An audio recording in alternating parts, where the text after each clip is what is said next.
Welcome Home, Roscoe Jenkins, a 2008 comedy starring Martin Lawrence as Roscoe Jenkins. As a child, R.J. Stevens was the awkward brunt of numerous jokes. Now R.J. is a successful talk show host who dispenses advice and encouragement to millions. When his parents ask him to come home for their anniversary, R.J. vows to show everyone how much he has changed. Unfortunately, R.J.'s plans are no match for his Southern relatives. Headlined by Martin Lawrence, Welcome Home, Roscoe Jenkins also has a stellar cast, including Mo'Nique, Cedric the Entertainer, Mike Epps, Michael Clark Duncan, Joy Bryant, James Earl Jones, and Margaret Avery. Directed and written by Malcolm Lee, this 2008 film was the choice of Len Webb. Len, how would you like to begin our conversation around Welcome Home, Roscoe Jenkins? Well, we've been doing the films of Eddie Murphy and Martin Lawrence this month. And we were in the year of 1999 for the first couple of weeks when we reviewed Bowfinger and Blue Streak. And now we're ending in 2008, a little bit further down the line on their filmographies in their careers with Meet Dave and Welcome Home, Roscoe Jenkins. At this point in Martin Lawrence's career, in 2008, he's still a viable star, but his star has lost a little bit of his luster, right? And he hasn't been, you know, the lead on as many, you know, hit movies or movies in general at this time. We talked about earlier in the show that he suffered a bit of a personal setback in and around this time that he was dealing with. This marks a rare opportunity for Martin, though, not only to have see his name above the title, but be part of an ensemble, a decided ensemble when you look at the likes of his comedy brethren that are in this film. You know, Mo'Nique, Michael Epps, Cedric the Entertainer, alongside the actors of James Earl Jones, Margaret Avery, Nicole Ari Parker, Michael Clark Duncan. So now Martin Lawrence doesn't have to carry the ball all by himself in the film. Martin Lawrence can actually kind of sit back and, you know, be the fulcrum upon which everything turns in a film. For really the first time with such a noteworthy cast of actors around him, actors and performers. And that is a welcome sight for a lot of people who, like our letter writer earlier, maybe, and myself, maybe grown a little bit tired of the Martin Lawrence shtick. Right. That he would, you know, his bag of tricks that he would go to in almost every movie. So now he gets to play that down in this movie where it sees him as, you know, this star of this talk show, like you said. And because he's a star of a talk show, he finds his way to being in a relationship with Joy Bryant's character, Bianca, who was a winner of Survivor Series. So now these two celebrities are in orbit of one another and about to get married. Martin Lawrence's character, R.J. Stevens, or Roscoe Jenkins Stevens, or has a son that he is raising on his own, who longs for more time with his superstar father, so much so that he more or less books them to go down to their family reunion because he wants to see his family, and he's seeing this way of orchestrating time to be alone with his father. And Martin Lawrence's character, Roscoe, reluctantly agrees to go down because he has been 9 years away from his family. And you learn it's because of some misgivings in regards to the way that his father raised him alongside his cousin, played by Cedric the Entertainer, who came in to move with them after his parents died in an accident. Going back home means that you're going to meet all of your wacky cousins and family. Mike Epps as the wacky, crazy cousin is right in his bag. Yeah. Mo'Nique as the gives no F's sister, who also has a special penchant for prisoners and conjugal visits. Yes. Then there's Michael Clark Duncan, who is the over-muscled big brother. Who has a over-muscled clan of himself, of his own, and his wife and his two children. And then you have their parents, all of these the matriarchs, well, the matriarch and patriarch are the family, James Earl Jones, Roscoe Jenkins Sr., and Margaret Avery as his beloved wife.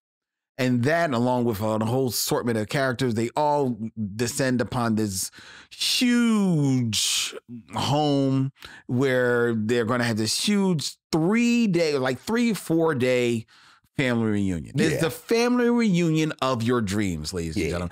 I've never been to a family reunion like this. I've always wanted to go to a family like a multi-day one, really? No, yeah, I've never been to a multi-day. That's too bad. Oh, maybe it's because we only went down for the day. Maybe. Did you get your T-shirts though? Yes, well, we went down for the day. All right, as long as you got your T-shirt. You got to get your T-shirt. Got to get your T-shirt. Got to get your T-shirts. Right. We only went down for the day, and that was it. And it was. All right. So you see the setup. You see the setup. This is familiar territory that the writer-director Malcolm D. Lee is setting us up for. Sure. Right? This is familiar territory for comedy. And true to form, all of the beats that you are expected are hit. Yes. Mo'Nique does not vibe well with Bianca, the girlfriend, or fiance. Yes. They do not get along. She keeps calling her a Bioyo, a Blanca, Biacanca. Yes. Like everything but her government. Yes. Right. Mom misses her son, and just wish he would come home more. There's a tension between Roscoe, the two Roscoes, Junior and Senior. The son, the son, he doesn't get enough time, so he's like, Dad, I want to be with you, Dad. I want to be with you. The cousin, played by Cedric the Entertainer, they have a huge rivalry that stems back from their childhood, where Cedric would beat Roscoe at every game possible, including time with the girl that they all wanted, played by Nicole Ari Parker. Yeah. Who, of course, now is hanging with Cedric the Entertainer because we're not led to believe. Familiar face. Right. It's a familiar face. And sure, I'd love to go see your family. I love them as well. So all the beats are hit. Some of them, you even have the beats of, the family dog is this huge Labrador Retriever. And of course, Bianca has a toy dog. And you know where that's going. You know where that's going. Yeah. And it goes there. Yeah. 4 times in this movie. Yeah. So everything that you're expecting to be hit is hit. So what you're really looking for is just, okay, if you're not going to give us any type of twist, then at least be funny when you hit these familiar beats. Yes. And your mileage may vary, ladies and gentlemen, but for me, I did not find very much of this film funny at all. Oh. In fact, the only parts of this movie that I found remotely funny is because you've got comedians, is because you got quick-witted comedians such as Mo'Nique and Mike Epps. Yes. There are scenes where it is quite evident that they are improving, and Michael D. Lee just left the camera go and just let them riff. Yeah. And more often than not, it's when scenes where the two of them are with each other. Yeah. That they're just riffing back and forth. You can literally see Mo'Nique trying to stifle laughing while she's delivering her lines. Those moments are funny, but those moments are few and far between in this film for me. Martin Lawrence, as the lead, supposed to be kind of like that fulcrum. Yeah. And this is the opportunity for Martin Lawrence to really get his Eddie Murphy on. Eddie Murphy, who we know can be the life of the party and can definitely lead this film in his sleep. But like we talked about in Coming to America, and like we talked about in Boomerang, when Eddie Murphy has to kind of like dial it back and just kind of like maybe be the straight man for a minute, he can do it. And he can do it well. Martin Lawrence cannot be a straight man. He can never be a straight man. He reminds me to that degree of Flip Wilson. Interesting. Flip Wilson, and I liked Flip Wilson. Sure. But there's a reason why Flip Wilson never became like a super movie star. And there's a reason why, as good as his show was, because it was a #1 show back in the 70s, it doesn't, you know, register as this heralded moment in sketch time because Flip Wilson could never be the straight man. Never. And Martin Lawrence can never be the straight man. It just doesn't play. To be fair, though, he's not helped by the very pedestrian script that Malcolm D. Lee has written. This script sounds like a first pass. Like I could almost, except for the moments where Mo'Nique and Mike Epps are riffing, you could almost see every joke coming to the degree that you knew the exact line that was going to be said. Like she's so fat because she's fat. Like it was that obvious type of jokes that were being set up in this movie. And because of that script not helping, now most of the comedians, they've gotten maybe a little bit of riffing. Cedric gets some riffing in. Mike Epps, I think Mike Epps rewrote his whole dialogue. And because he is mostly funny in the movie, right? He says one funny line that I had to write. Oh, talking to Bianca, who's like, you know, like this real like made up chick with the, you know, very Hollywoodish, you know, even though she's just a person who won Survivor. Sure. But she's gone full Hollywood. And Mike kept said heard something when they getting into it. Like, girl, I'd smack the cover girl off your face.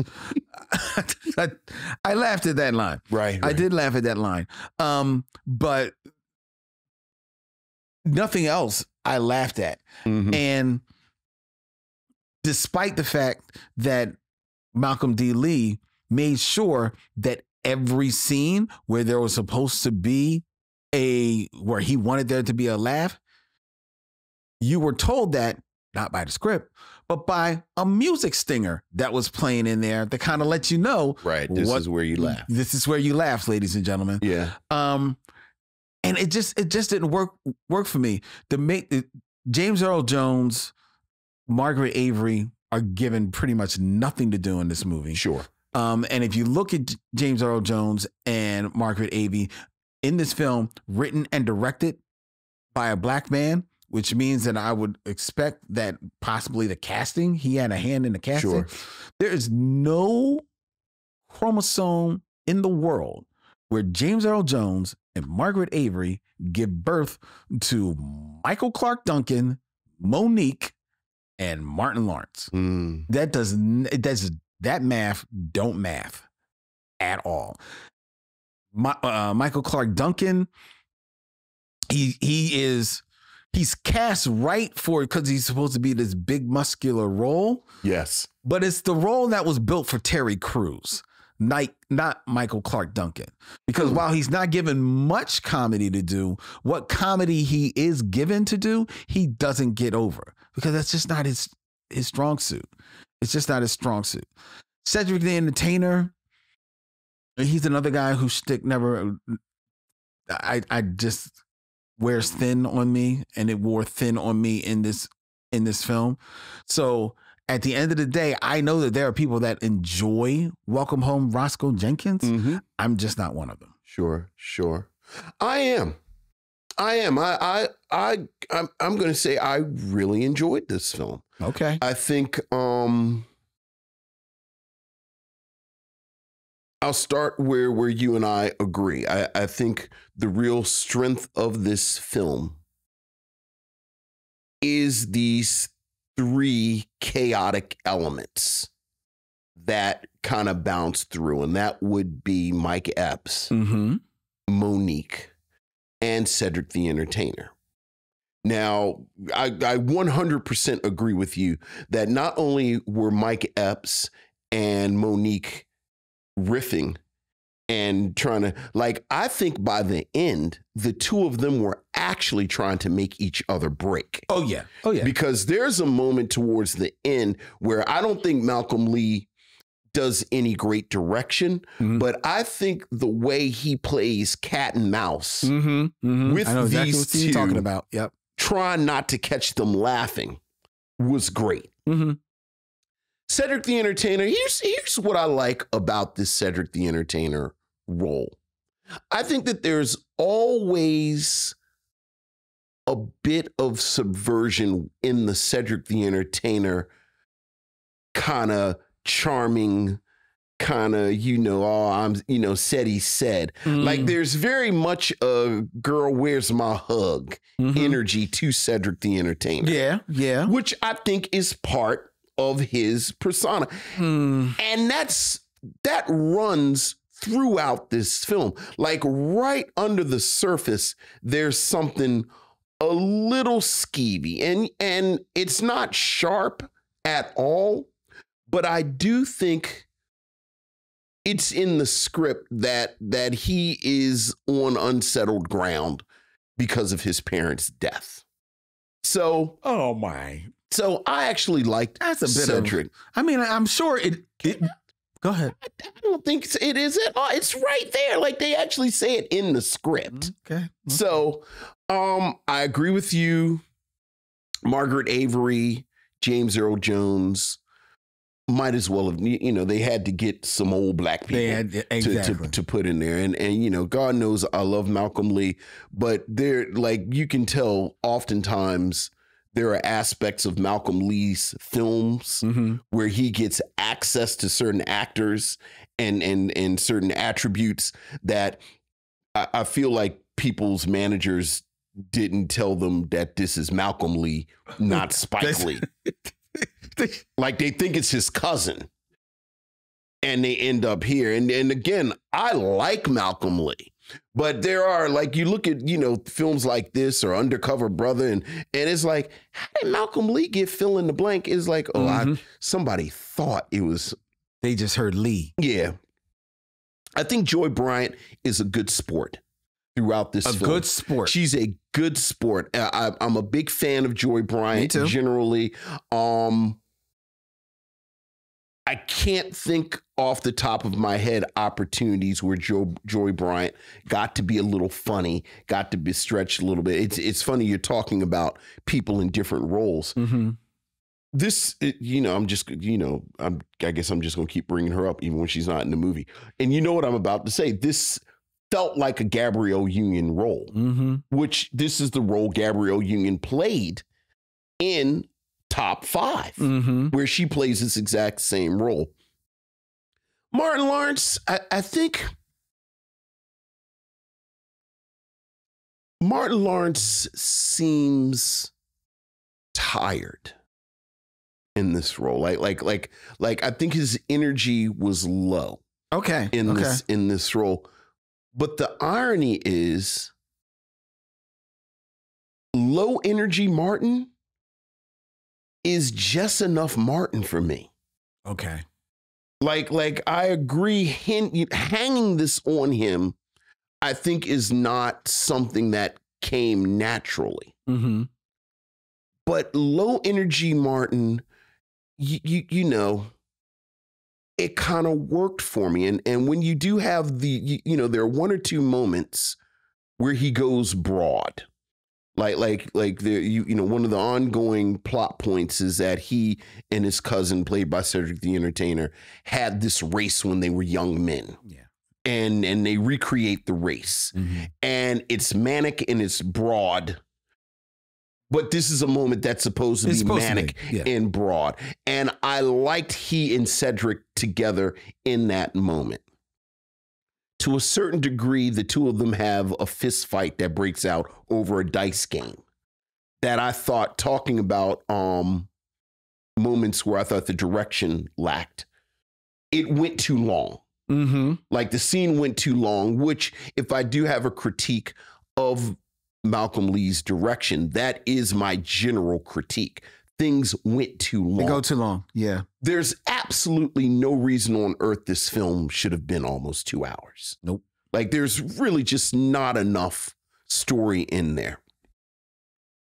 I also agree that this is a Terry Crews role that Michael Clarke Duncan is in.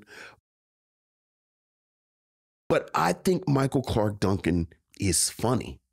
Michael Clarke Duncan is part of, without hyperbole, one of the funniest moments I've ever seen in my life in Anchorman. No, in Talladega Nights.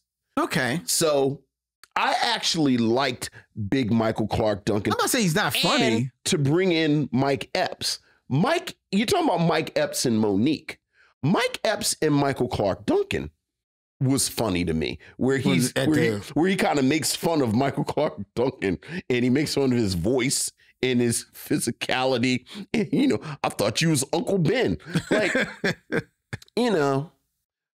Nicole Ari Parker might as well, we needed somebody pretty. Yeah. Which is a shame, because I like Nicole Ari Parker.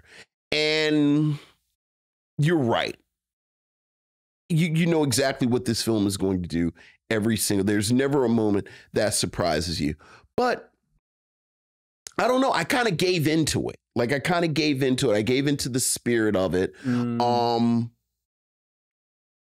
God knows, between Mike Epps, Mo'Nique, and I, like I said, I enjoyed Cedric. Between the three of them, it was enough to get me through. It's a family movie. Like, as you said, we've seen at least 4 or 5 versions of this, including, Johnson Family Vacation, which is another version of this with Cedric the Entertainer.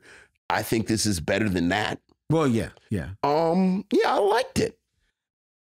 Here's the other thing that this film did for me that was unforgivable. Okay. And even though it is a beat that you see coming, and that is, I mentioned how there is the tension between Roscoe and his son. His son doesn't, feel that he's connecting with his father, not spending time with his father.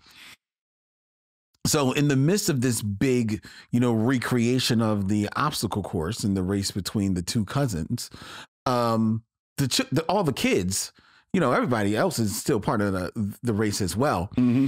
And there's a moment where it gets to the wall, because this is literally like an obstacle course, and they've got to climb up the wall, and Roscoe's son can't make it. Right. And he's calling out to, like, Dad, can you help me? And Roscoe gets down to help his son.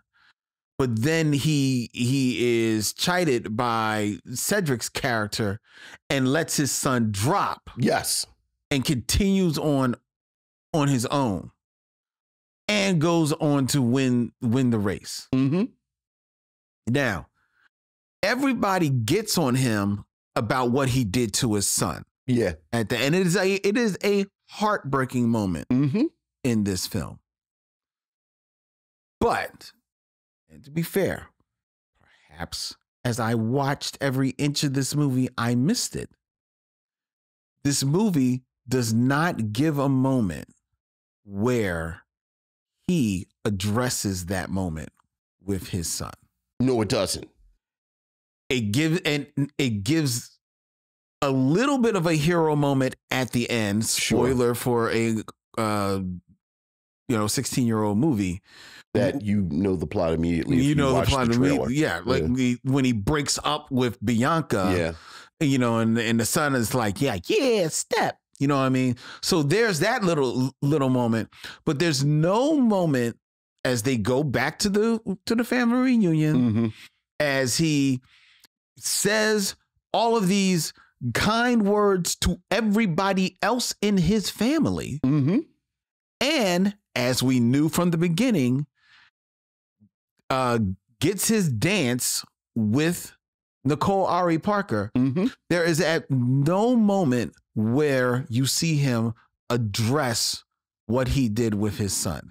And the reason why that is unforgivable to me is because the movie really starts off, the first tension is between him and his son. Yeah. That's how the movie leads. Yeah. So if nothing else, you're thinking that the movie is going to be, there should be a through line at least about that. Sure. And while it is touched on, it is for most parts of the movie totally forgotten. I was about to say, I think you're talking about this being a first or second draft. If there was a third or fourth draft, one of the changes I would have made is to drop that storyline. Is to drop the son completely. Right. Like the whole subplot, it's not even a subplot. The whole plot detail with the son is so unnecessary. Like there's plenty of story to explore without the son. I know. That to your point, you're talking about that's an unforgivable moment with the son. I think the entire film, the way it treats the son. Well, yeah, that's what I said. You totally forget about him. Right.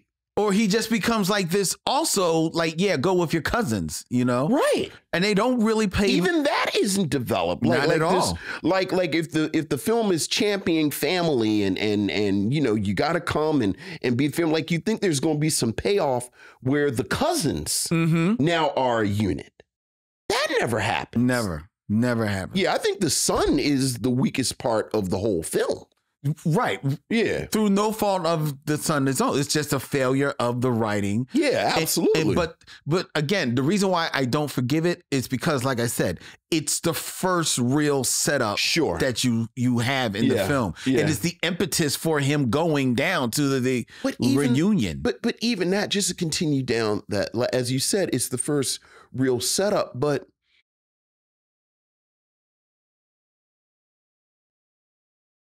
it's told.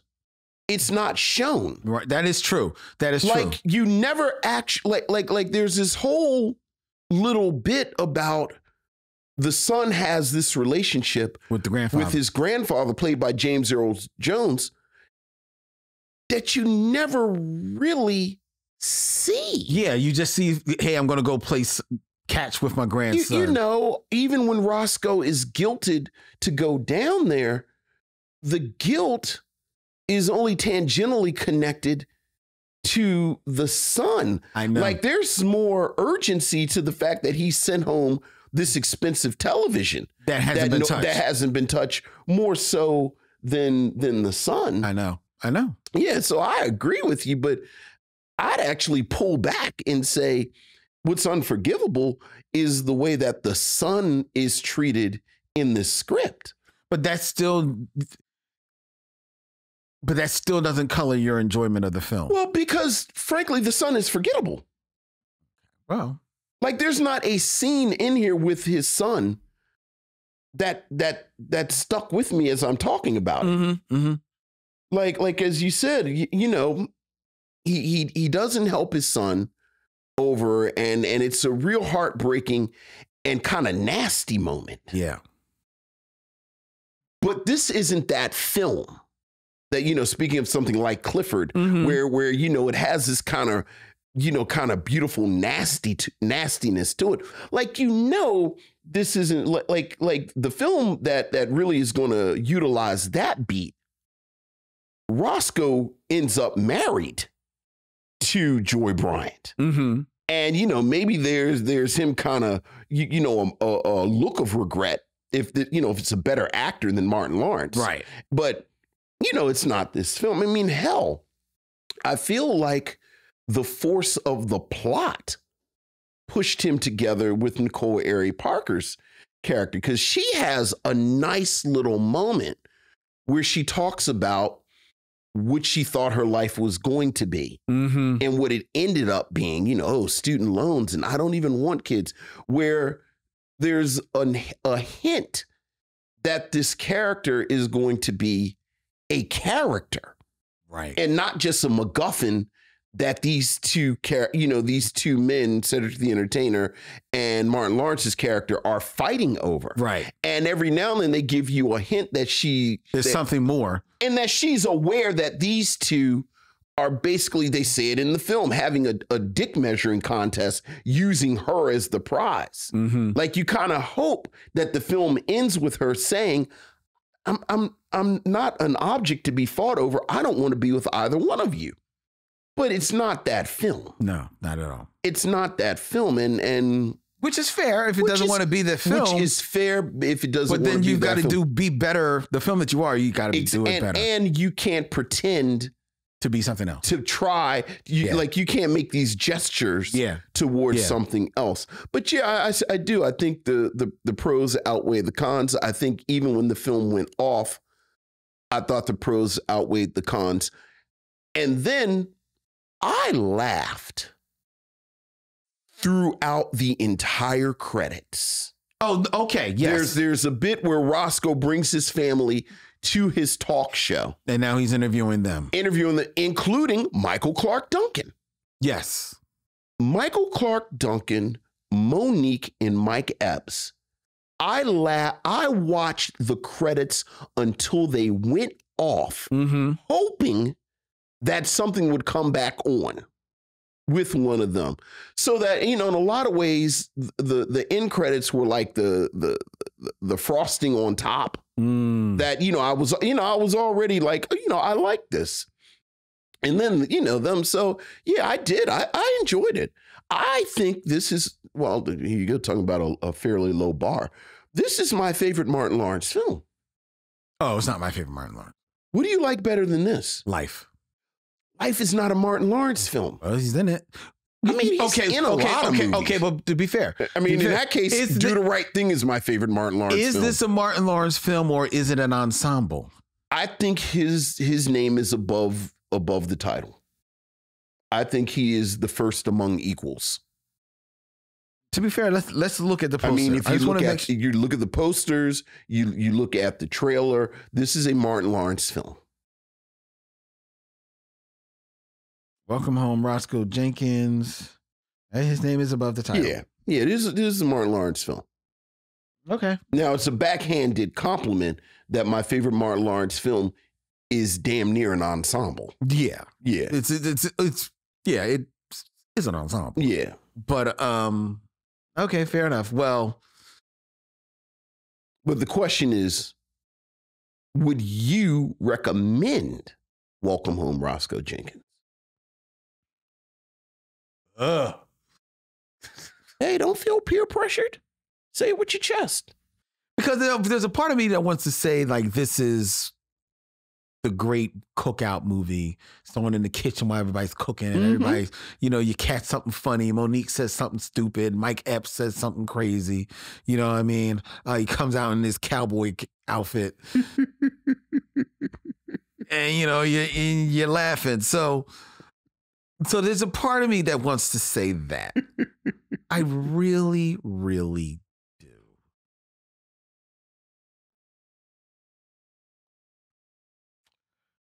You don't have to. I can't. Okay. I can't recommend Welcome Home, Roscoe Jenkins. I won't be mad if you watch it. Okay. God bless, but I won't recommend that you do. Sure. But go ahead if you want to. Right. I recommend it. Well, of course. I recommend it. I think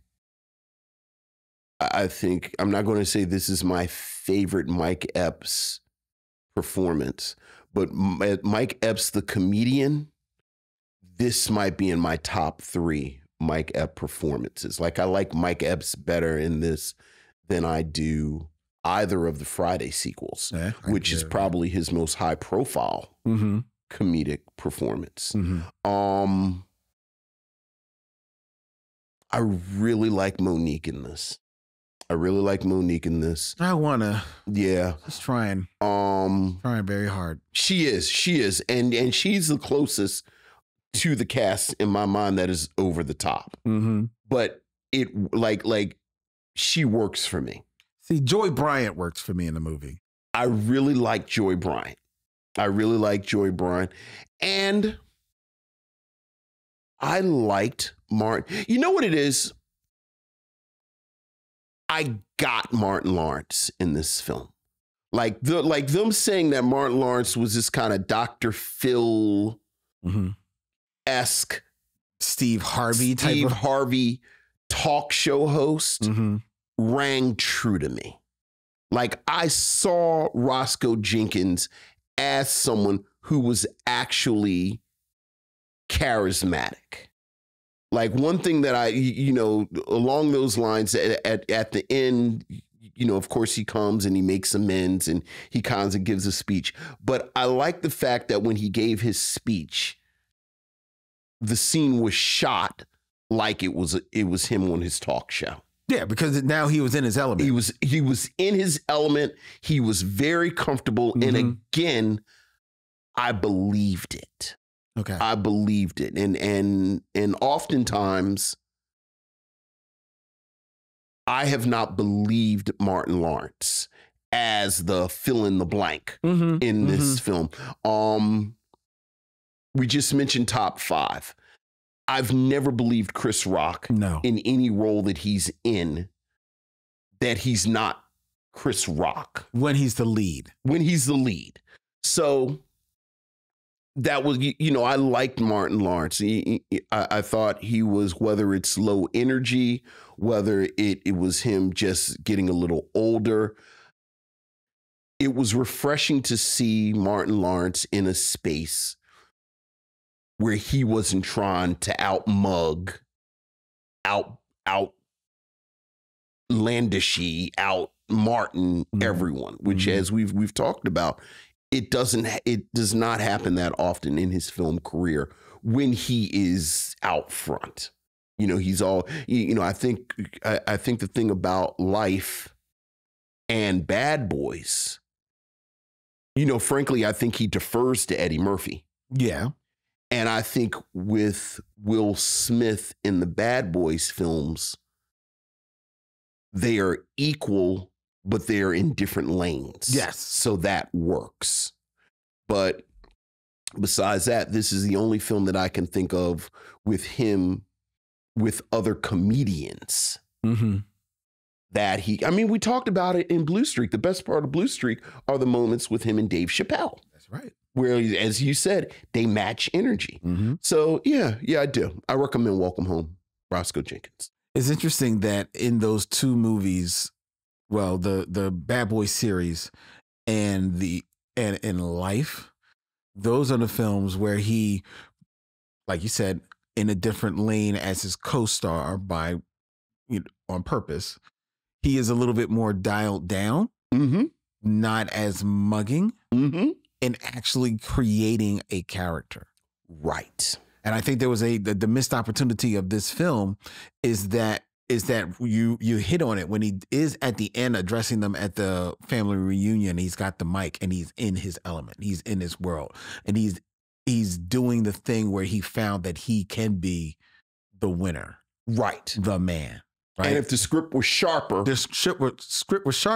it would have played on that. Yes. Because that, especially as a talk show host, because that's a lot of talk show hosts. Off the mic, their personality it's non-existent or it's something totally different. You know what I mean? And I think it could have played with that. That calls for 2, 3, 4 more passes on the script. Yes. And it could still be a comedy. It could still be set in this world. This world would be the perfect setting to examine that type of thing. Sure. And thus, like you said, getting rid of the son gives you the space, opens up some space to really get there. You know what I mean? So yeah, missed opportunity.